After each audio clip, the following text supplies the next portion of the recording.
Hello, and welcome back to another episode of the Western Canon Challenge, where we are reading the entirety of the Western Literary Canon out loud.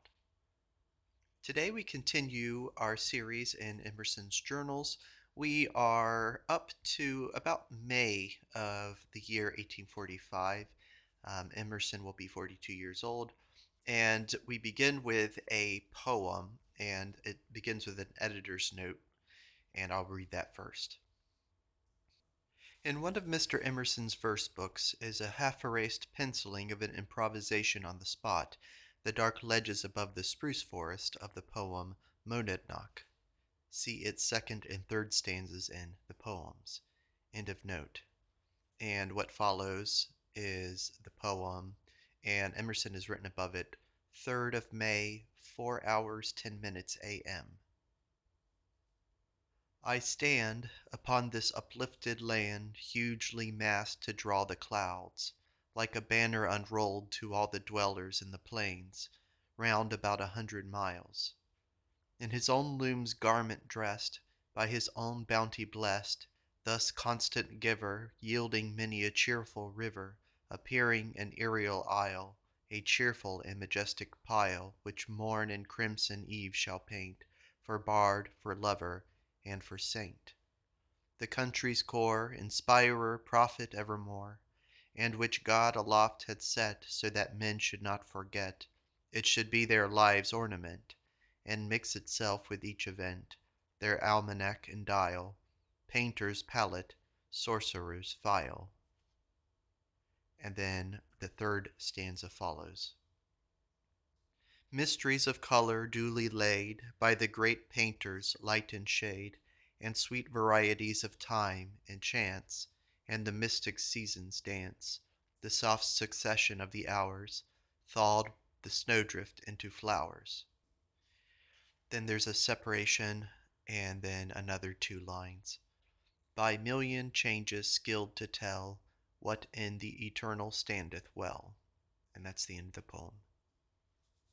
We have received the opinion, let us hope unjustly, that the men who surround us value a long life and do not esteem life simply as a means of expressing the sentiment. But beauty belongs to the sentiment and is always departing from those who depart out of that. The hero rises out of all the comparison with contemporaries and with ages of men, because he scorns old age and lands and money and power, and will brave all mankind just as readily as a single enemy at the call of that private and perfect right of beauty in which he lives. Quote, Man is a torch born in the wind. Is there only one courage and one warfare? The shepherd boy very sensibly fought with a sling and a pebble. I decline henceforward, would God it were so, foreign methods and foreign courages. I will do that which I can do. I will fight by my strength, not by my weakness. Quote, Not dead but living are you to account those who are slain in the way of God. Muhammad. Only the religious can expect the succor of religion. When we come into the world, a wonderful whisper gives us a direction for the whole road, much as if one should hear from a skilful guide at setting out on a journey that to come at the point he sought he should keep always to the northeast. This whisper is wonderfully impressed on us and is temperament, taste, bearing, talent. But having made and molded the constitution, the counselor contents himself and is ever dumb. He that made the world lets that speak, and does not also employ a town crier. Beauty forbids, but the man, having received this plastic counsel to which he alone is privy, never can hear it from any other person. On the contrary, all persons whom he meets have a different and contrary counsel to offer. Society is unanimous against his project, and he never hears it as he knows it. It happens to most men that they listen to these opinions of men, and forsake their own, and attempt to work in other men's work, which, as if cripples should attempt to dance, and hare-lipped men should be orators. But he who listens to this counsel is called religious, for he alone worships, and he may rightly expect virtues and beauties and powers consonant with the whole frame of things, to which also he is consonant. It is like the card of the compass which arranges itself with the poles of the world. Quote, May you likewise find the means better to employ time which is only truly precious to more highly organized natures. Goethe. Understand me, O Charles, when I speak of miracles. I am never thinking of dead men. Degrees. There are not one or two, but many things in the world, and unlike as mutton, and vowel sounds, and heathen gods, and 9 solids, and uncles, and many other things. Bishop Berkeley, in the Minute Philosopher, compared southern wits to cucumbers, which are commonly all good in their kind, but at best are an insipid fruit, while the northern geniuses are like melons, of which not 1 in 50 is good. The new "second church" in Hanover Street cost $65,000. Give me barrenness and poverty, so that I know them as the sure signs of the coming muse. The solitude of the body is the populousness of the soul. It is easy to hide for something, to hide now that we may draw the more admiration anon. Easy to sit in the shade if we have a Plato's Republic teeming in the brain, which will presently be born for the joy and illumination of men. Easy to withdraw and break somewhat morosely the bienséances of society, visit not, and refuse visits, if we can make good to others and to ourselves a rare promise. But how if you have no security of such a result? How if the fruit of your brain is abortive? If cramp and mildew, if dreams and the sons of dreams, if prose and crotchets and cold trifles, matter unreadable by other men and odious to your own eyes be the issue? How if you sit out the day in thoughtful attitude and experiment, and return to the necessities and conversation of the household without the support of any product, and they must believe you and may doubt that this waste cannot be justified? I call you to a confidence which surmounts this painful experience. You are to have a self-support which maintains you not only against all others, but against your own skepticism. Pain, indolence, sterility, endless ennui have also their lesson for you, if you are great. The Saharas must be crossed as well as the Nile. It is easy to live for others. Everybody does. I call on you to live for yourselves. So shall you find in this penury and absence of thought a purer splendor than ever clothed the exhibitions of wit. You shall not know too much. There is a difference between a judge's and a deputy sheriff's knowledge of the world, and again between that of the last and a burglar's. When I read poetry in an English journal, as in the Athenaeum, I am relieved if, on coming to the end of the article, I find it is not American. The poet and the citizen perfectly agree in conversation on the wise life. The poet counsels his own son as if he were a merchant. Every poet knows the unspeakable hope and represents its audacity by throwing it out of all probability in his conversation. Mrs. Ripley, quote, hated to hear of the opposition of clergymen and others to the fast day, for she thought our people had so few festivals, and this was now well established, and the penitential form of the proclamation gives it a certain zest which the other holidays want. Short editor's note. Here follows the little poem, quote, The Mountain and the Squirrel, written as prose, but for the most part rhyming. End note. Is not a small house best? Put a woman into a small house, and after 5 years she comes out large and healthy, and her children are so. Put her into a large house, and after the same time she shall be haggard, sickly, with a sharp voice and a wrinkled, careful countenance, and her children suffer with her. Quote, Only poetry inspires poetry, said Schiller. Therefore we ought to avoid affairs, or something like this, he said. True, if he use poetry in a literal sense, but if he mean books of poems, no. For the test of the poet is that he be able to read the poetry of affairs. A whole volume of sermons might be made out of the chips of one sonnet. Frivolous reasons have allowance with all men, and with poets also, but no man says, I was reading Plato, and therefore could not come. I had new rhymes jingling in my brain, and would not wish losing them. Today is carnival in heaven. The angels almost assume flesh. One would think from the talk of men that riches and poverty were a great matter.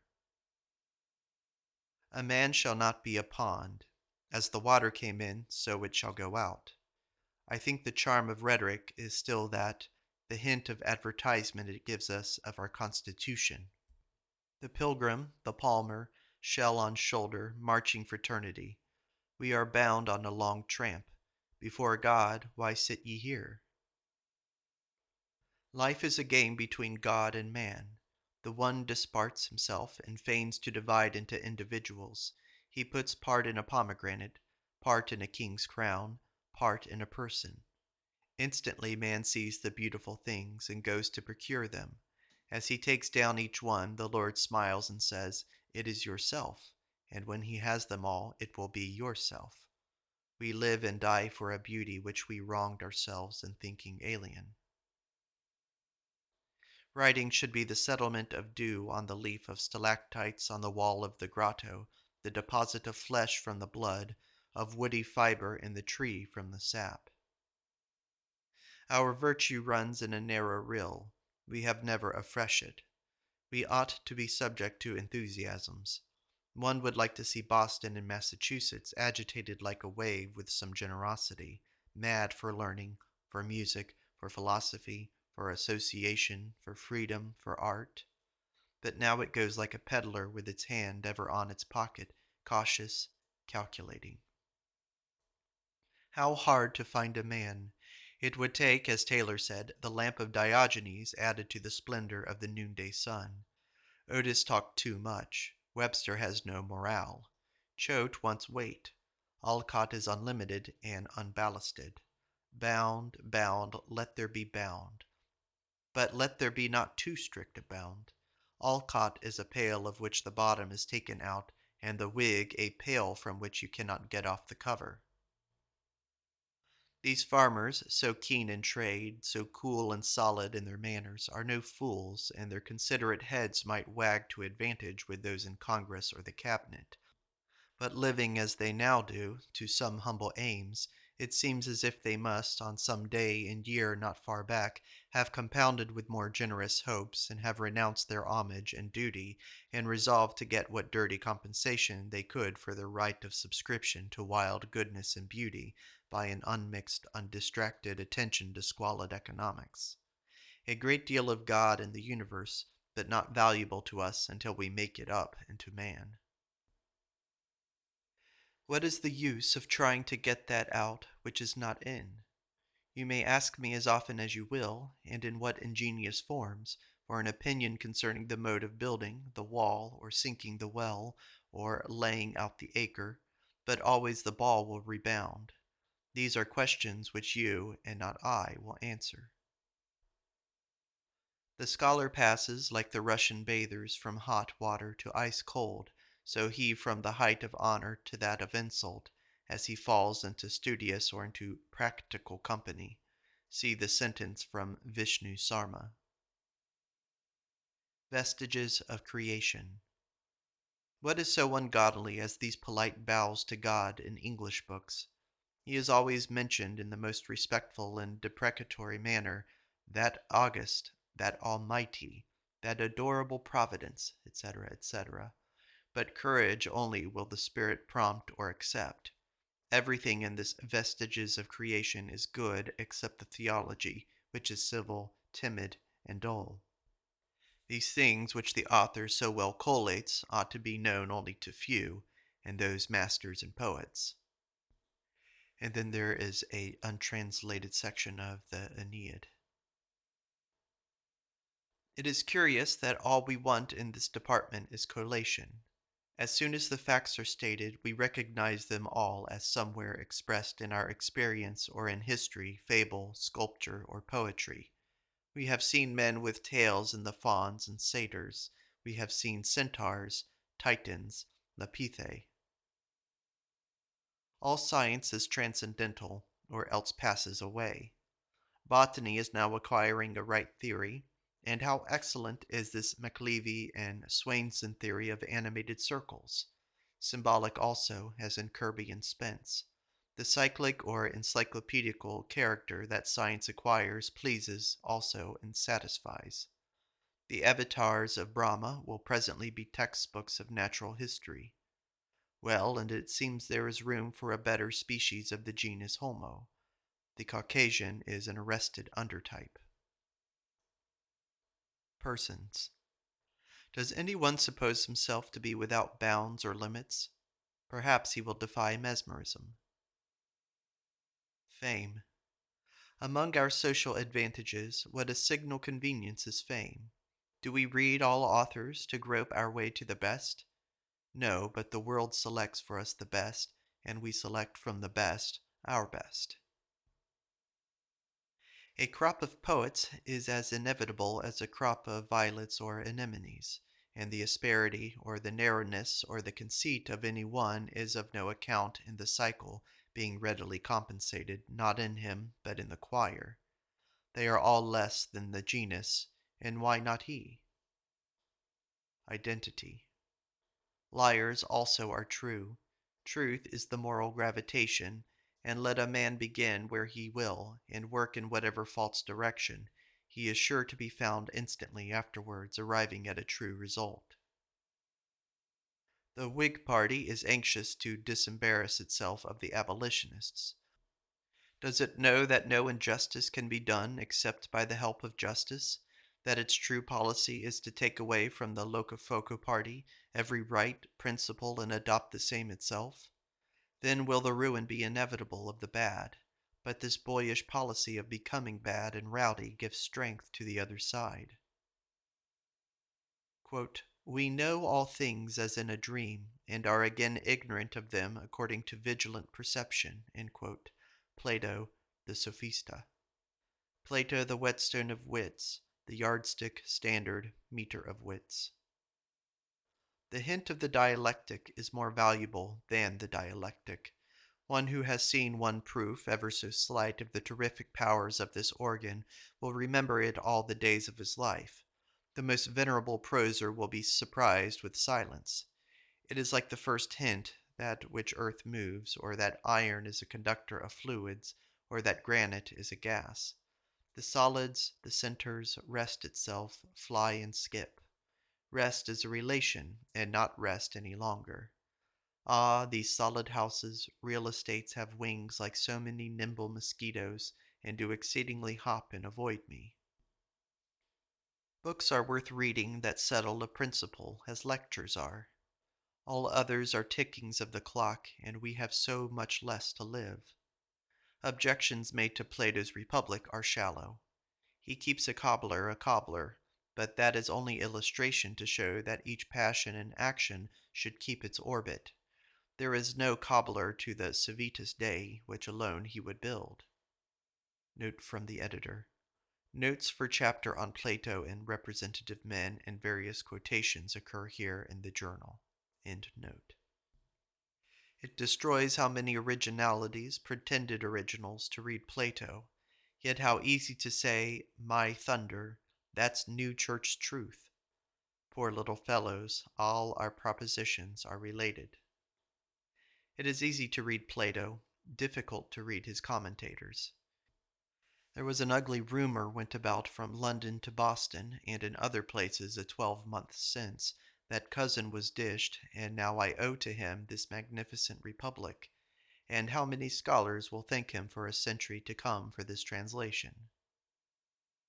There is not the slightest probability that the college will foster an eminent talent in any youth. If he refuse prayers and recitations, they will torment, introduce, and expel him, though he were Newton or Dante. Of what use to put one whole thread into a rotten web? The neighbors tax the philosopher with not using his opportunity if he refuse to serve in the school committee. But to what end should he serve? Any reform that he might propose is beforehand either wholly inadequate or else sure of rejection, because he differs from them in the aim of his teaching. he wishing to make of the pupil a worshipper of truth and goodness, and they to make a lover of gain. The clergymen on the committee do not say this, but they also mean it, and aim at it, for the children generally, and for their own children also. Is it different in regard to political employments? But we have we not, a real relation to markets and brokers, to currency and coin. You say that we talk of slavery and patriotism, but will not do anything. Why, but because we have not sufficient insight? In this new matter of association, are men to blame that they will not leave their homesteads and try the hazardous experiment of a new colony in the woods of the West or in Brook Farm or Schenectady, periling the means of living of their families? They wish well to your enterprise, but it looks to them by no means wise and secure. They want sight, certainly, thorough knowledge. They are perfectly right in refusing their contribution and their personal aid to your project. Better certainly that you should lack their aid than that they should do a foolish thing. Then let us have insight before all things. With our Saxon education and habit of thought, we all require to be first. Each man must somehow think himself the first in his own career. If he find that he is not, he thinks himself cheated. He accuses nature and providence. We are born with lotus in our mouths, and are very deceivable as to our merits, easily believing we are the best. But in our present system, that is the basis, that I am to be the first of my kind. Meantime, we have somewhere heard or dreamed of another order, to wit, pure social, where a social or loving perfection had subsisted, blending the properties of all, and each found his beatitude in the atmosphere of his club. If an American should wake up some morning and discover that his existence was unnecessary, he would think himself excessively ill used, and would declare himself instantly against the government of the universe. We construct all our theories and philosophies so as to show how with many members each member may be best. As creeps from leaf to leaf the worm, so creeps its life from form to form, and the poor emmet on the ground, on the march of centuries is bound. Truth, or the connection of cause and effect, alone interests us. Talent makes counterfeit ties. Genius finds the real ones. Wonder is begotten by showing us legitimate series, but suppressing one or more of the terms. Skepticism profits by suggesting the grander generalization which yet remains to us, as proved by this or that anomaly, after our present religion and philosophy shall be outlived. We say sometimes of a personage that he spreads his ability over his whole discourse, and does not utter epigrams. So eminently does the good genius of the world, and cares little to distill sweetness or sense into moments or persons, but by here a little and there a little, with infinite tediousness of apparatus and detail, arrives surely at his ends. I will tell you how you can enrich me, if you can recommend today to me. Is there a book that will not leave us where it found us? The Republic, perhaps? Yes, if there were one to read it with. What we want, then, is a class of two. Society is a great boarding house in which people of all characters and habits meet for their dinner and eat harmoniously together. But, the meal once over, they separate to the most unlike and opposite employments. I avoid the Stygian anniversaries at Cambridge, those hurrahs among the ghosts, those yellow, bald, toothless meetings in memory of red cheeks, black hair, and departed health. Most forcible, feeble, may the oration that fits the occasion, that contains all the obituary eloquences. Bluebirds celebrate theirs. Animal spirits. On common ground, as that at a feast common people entirely meet or even blend. Each newcomer is only the animal spirit of the other extended. Instead of carrying the water in 100 buckets, we have a hose, and every hose fits the hydrant. Saturday, June 7th. I went with C.S. to see Charles Newcome. We found him wrapped as ever in his great Gothic cathedral of fancies. pained now, it seems, by the doubt whether he should retire to more absolute inward priesthood, or accept the frequent and to him dear solicitations of domestic and varied life. His idea of love, which he names so often, is, I think, only the wish to be cherished. He is too full of his prophecy once to think of friendship. Saints in a convent who all recognize each other and still retire, that is his image. A purer service to the intellect was never offered than his, warm, fragrant, religious, and I feel when with him the pertinency of that Platonistic word, all various. Beautiful and dear, God and all his hosts shall keep him. Adaptiveness. The philosophy we want is one of fluxions and mobility, not a house, but a ship in these billows we inhabit. The universe and the individual perpetually act and react on each other. Thus all philosophy begins from nox and chaos, the ground or abyss which Schelling so celebrates. And in every man we require a bit of night, of chaos, of abgrund, as the spring of a watch turns best on a diamond. In every individual we require a piece de resistance, a certain abyss of reliance and fortitude on which to fall back when worst comes to worst. That continent, that backbone being secure, he may have what variety, what surface, what ornament, what flourish he will. For Plato, it would be pedantry to catalogue his philosophy. The secret of constructing pyramids and cathedrals is lost, and not less of Platonic philosophies. You may know all the people on earth. Do you know your own genius? No.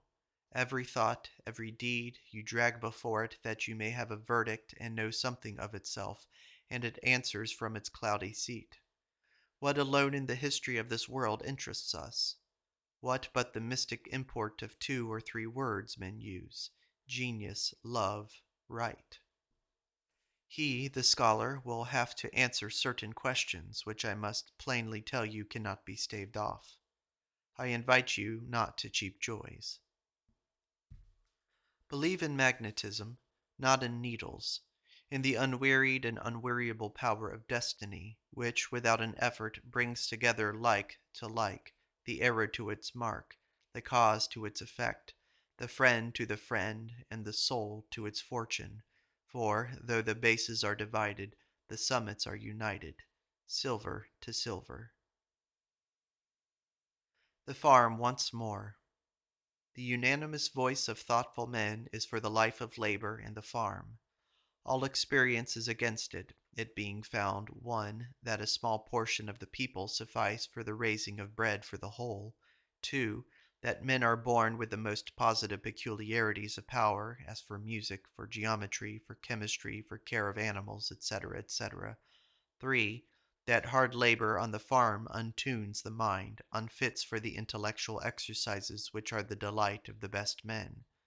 I suppose that all that is done in ploughing and sowing and reaping and storing is repeated in finer sort in the life of men who never touched the plough handles. The essence of those manipulations is subtle and reappears in counting houses and council boards, in games of card and chess, in conversations, correspondences, and in poets' rhymes. The obvious objection to the indulgence of particular talent and refusing to be man of all work is the rapid tendency to farther subdivision and attenuation until there shall be no manly man. The good of doing with one's own hands is the honoring of the symbol. My own cooking, my own cobbling, fence building, digging of a well, building of a house, twisting of a rope, forging of a hoe and shovel is poetic. Poltroonery is in acknowledging an inferiority as incurable.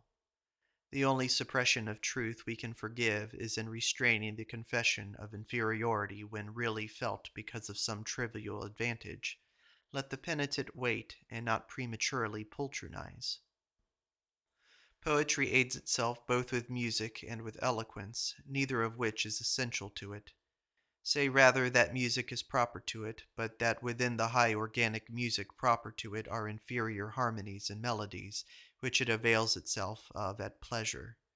Thus in Channing's piece called Death, the line, quote, I come, think not I turn away, end quote, is a turn of eloquence. And Byron, when he writes, quote, For who the fool that doth not know how bloom and beauty come and go, and how disease and pain and sorrow may chance today, may chance tomorrow unto the merriest of us all, end quote, enhances the pleasure of the poem by this bit of plaintive music, in like manner, quote, Out upon time, who will leave no more of the things to come than the things before? Out upon time, who forever will leave but enough of the past for the future to grieve, relics of things that have passed away, fragments of stone reared by creatures of clay, end quote. Scholar goes for faith, but is skeptic. Persons are luxury and a convenience, like shops. Names are the only poems which loving maidens will hear. Nearness is the aim of all love. An exchange of nobleness is it also. But if you would sublimate it, I think you must keep it hard and cold, and with a Dantean leanness. We strangely stand, souls do, on the very edges of their own spheres, leaning tiptoe towards and into the adjoining sphere. The initial love must be allowed, then the celestial shall follow. The nuptial love releases each from that excess of influence which warped each from his own beauty, and gives each again to himself and herself, so that they acquire their own feature and proportion again, and a new beauty and dignity in each other's eyes. Healed of the fever, let them beware of a second fever. It is not for lovers on a high degree of love to sue. Great love has that temperance which asks for nothing which is not already in the moment granted. It is theirs only to be indulgent to the joyful necessity which, making them coexistent, has also made them contemporary. They are only to find each other and to be in each other. With what astonishment and reverence would not men listen to music if it were rarely heard and a little at a time? But when they stand by an organ and hear its voluminous voices all day, the natural reverence is abated. One who wishes to refresh himself by contact with the bone and sinew of society must avoid what is called the respectable portion of his city or neighborhood with as much care as in Europe a good traveler avoids American and English people, the laborers. Shall I say that I am driven to express my faith by a series of skepticisms? By atoms, by trifles, by sots, heaven operates. The needles are nothing, the magnetism is all. Volvox globator has got on so far. He has rolled to some purpose truly. Quote, To make the great little and the little great, Socrates said, was the orator's part. End quote. Well, that is what poetry and thinking do. I go out one day and see the masons and carpenters busy in building a house, and I discover with joy the parallelism between their work and my constitution, and come home glad to know that I too am a house builder. The next day I go abroad and meet hunters, and as I return accidentally discover the strict relation between my pursuit of truths and theirs of forest game. Quote, Children only, and not the learned, speak of the speculative and the practical doctrines as two. They are but one, for both obtain the selfsame end, and the place which is gained by the followers of the one is gained by the followers of the other. That man seeth who seeth that the speculative doctrines and the practical are one. Bhagavad Gita. Eminent experiences, eras. When the Kepler laws were learned, when the 47th proposition of Euclid was issued, when the idealism was known, the doctrine of like to like, the doctrine of compensation, the doctrine of symbols and correspondence. Worship is the height of rectitude. Quote, The world is no place for the man who doth not worship, and where, O Arjun, is there another? Worship because the sailor and the ship and the sea are of one stuff. Worship because though the bases of things are divided, yet the summits are united. Because not by the private, but by thy public and universal force, canst thou share, and so know the nature of things. Worship, because that is the difference between genius and talent, between poetry and prose, between imagination and fancy. The poet is like the vaulters in the circus round who step from horse to horse but never touch the ground. Superlatives. Choate's 1,000 for one style. Choate is a locomotive that runs so readily back and forward that there is perpetual need to scotch the wheels. With so much sail, the craft should mind her helm well. The grimace is a part of the superlative, and very bad part.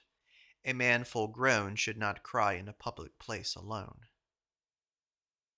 The rich take up something more of the world into man's life. They include the country as well as the town, the oceanside Niagara, the far west, and the old European homesteads of man, and their notion of available material, and therein do well. We owe to every book that interests us one or two words. Thus, to Vestiges of Creation, we owe, quote, arrested development, end quote. I remember to have seen 3 or 4 important words claimed as the result of Bentham, of which I think, quote, international, end quote, was one. To Plato we owe a whole vocabulary, and at this moment remember the importance of the words obstetrical, mania, and assimilation in their Platonic sense. June 23rd. It was a pleasure yesterday to hear Father Taylor preach all day in our country church. Men are always interested in a man, and the whole various extremes of our little village society were for once brought together. Black and white, poet and grocer, contractor, lumberman, Methodist and preachers joined with the regular congregation in rare union. The speaker instantly shows the reason in the breadth of his truly social nature. He is mighty nature's child, another Robert Burns, trusting heartily to her power, as he's never been deceived by it, and arriving unexpectedly at every moment at new and happiest deliverances. How joyfully and manly he speaks himself abroad. It is a perfect Punch and Judy affair, his preaching. The preaching quite accidental and ludicrously copied and caricatured from the old style, as he found it in some Connecticut tubs. As well as he can, he mimics and exaggerates the parade of method and logic, of text and argument, but after much threatening to exterminate all gainsayers by his syllogisms, he seldom remembers any of the divisions of his plan after the first, and the slips and gulfs of his logic would involve him in irreparable ridicule if it were not for the inexhaustible wit by which he dazzles and conciliates and carries away captive the dullest and the keenest hunter. He is perfectly sure in his generous humanity. He rolls the world into a ball and tosses it from hand to hand. He says touching things, plain things, grand things, cogent things, which all men must perforce hear. He says them with hand and head and body and voice. The accompaniment is total and ever varied. Quote, I am 100 years old, and I have never seen an unfortunate day. There are none. End quote. Quote, I have been in all the 4 quarters of the world, and I never saw any men I could not love. End quote. Quote, we have sweet conferences and prayer meetings. We meet every day. There are not days enough in the year for us. End quote. Everything is accidental to him. His place, his education, his church, his seamen, his whole system of religion, a mere confused rigmarole of refuse and leavings of former generations. All has a grinning absurdity, except the sentiment of the man. He is incapable of thought, he cannot analyze or discriminate, he is a singing, dancing drunkard of his wit, only he is sure of the sentiment. That is his mother's milk, that he feels in his bones, heaves in his lungs, throbs in his heart, walks in his feet, and gladly he yields himself to the sweet magnetism and sheds it abroad on the people, rejoicing in his power. Hence he is an example. I, at this moment, say the single example we have of an inspiration, for a wisdom not his own, not to be appropriated by him, which he cannot recall or ever apply, sails to him on the gale of this sympathetic communication with his auditory. There is his closet, there his college, there his confessional. He discloses secrets there, and receives information there, which his conversation with thousands of men, and he knows everybody in the world almost, and his voyages to Egypt and journeys to Germany and in Syria never taught him. Indeed, I think that all his talk with men and all his much visiting and planning for the practical in his "mariner's house," etc., is all very fantastic, all stuff. I think his guardians and overseers and treasurers will find it so. Not the smallest dependence is to be put on his statements of facts. Arithmetic is only one of the nimble troop of dancers he keeps. No, this free, happy expression of himself and of the deeps of human nature, of the happier, sunny facts of life, of things connected and lying amassed and grouped in healthy nature, that is his power and his teacher. He is so confident that his security breathes in all his manners and gestures, in his tones, the expressions of his face, and he lies all open to men, a man, and disarms criticism, malignity by perfect frankness. We open our arms too, and with half-closed eyes enjoy this rare sunshine. A wondrous beauty swims all the time over this picture gallery and touches points with an ineffable luster. Obviously, he is of the class of superior men, and everyone associates with him necessarily with Webster, and, if Fox and Burke were alive, with Fox and Burke. What affluence! There never was such activity of fancy. How wilful and despotic is his rhetoric. "No, not the blaze of Diogenes' lamp added to the noonday sun would suffice to find it," he said. Everything dances and disappears, changes and becomes its contrary in his sculpturing hands. How he played with the word lost yesterday. The parent who had lost his child, lost. Lost became found in the twinkling of an eye, so will it always be. His whole work is a sort of day sailing out upon the sea, not to any voyage, but to take an observation of the sun and come back again. Again and again and again we have the whole wide horizon. How rare and great a pleasure! That is the Iliad, that is picture, that is art, that is music. His whole genius is in minstrelsy. He calls it religion, Methodism, Christianity, and other names. It is minstrelsy. He is a minstrel. All the rest is costume. For himself, it is easy to see that, though apparently of moderate temperament, he would like the old cocks of the bar-room 1,000 times better than their temperate monitors. Timaeus. The weathers fit our moods. There is a little opium in it, Plato's Timaeus, tete exalte. The figures wear the buskin and the grandiose tragic mask. It is all from the tripod, though in admirable keeping. Men go through the world, each musing on a great fable, dramatically pictured and rehearsed before him. If you speak to the man, he turns his eyes from his own scene, and slower or faster endeavors to comprehend what you say. When you have done speaking, he returns to his private music.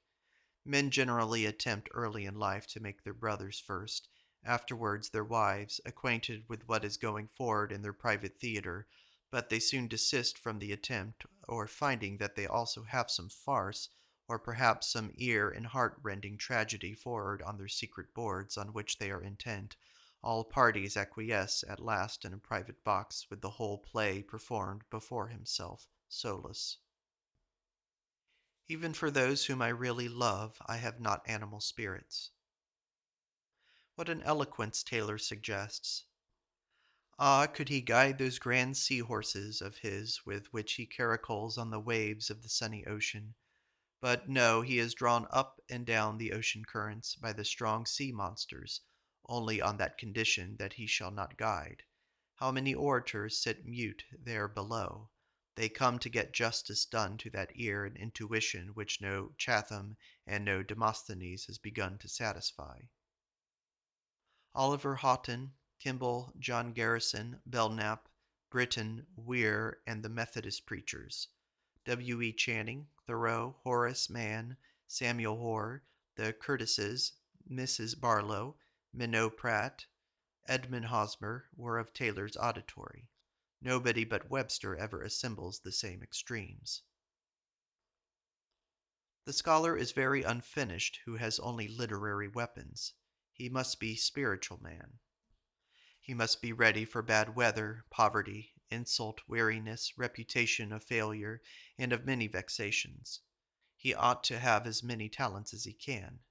Memory, practical talent, good manners, temper, lion courage are all good things, but these are superficial, and if he has none of them, he can still do if he has the main mast, if he is anything. I think the scholars who have given so many counsels are too worldly.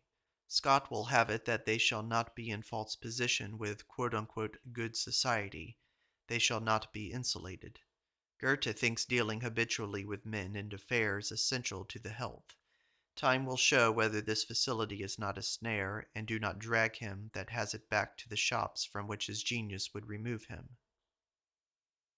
When somebody adduced the children as examples of the value of a careful education, Aunt Mary replied, "My good friend, they were born to be educated." It stands just so with the superstition good Whigs have concerning our debt to good laws. I always wish to answer, "Good friend, we are a lawful people. The law is a mere effect, like their obedience to laws. These men are lawful, and make laws and obey laws." A cat falls on its feet. Shall not a man? You think he has character. Have you kicked him? Talleyrand would not change countenance. Edward Taylor, Henry Thoreau would put the assailant out of countenance. I am sorry we do not receive the higher gifts justly and greatly. The reception should be equal. But the thoughts which wander through our mind we do not absorb and make flesh of, but we report them as thoughts, we retail them as stimulating news to our lovers and to all Athenians. At a dreadful loss we play this game, for the secret God will not impart himself to us for tea-table talk. He frowns out moths and puppets, passes by us, and seeks out a solitary and religious heart. Man. Literature has been before us, wherever we go. When I come in the secretest recess of a swamp, to some obscure and rare and to me unknown plant, I know that its name and the number of its stamens, every bract and awn, is carefully described and registered in a book in my shelf. So it is with this young soul wandering lonely, wistful, reserved, unfriended, up and down in nature.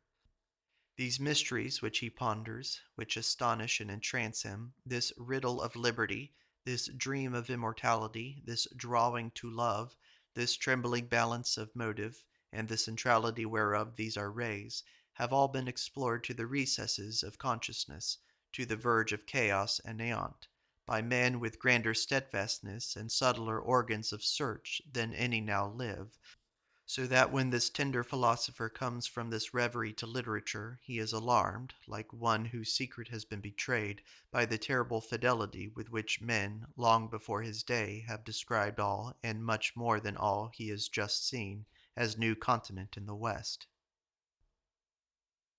This is the end of Part 2 of Emerson's journal collection, number 36, dating from the year 1845, when the author was 42 years old. Thank you for listening.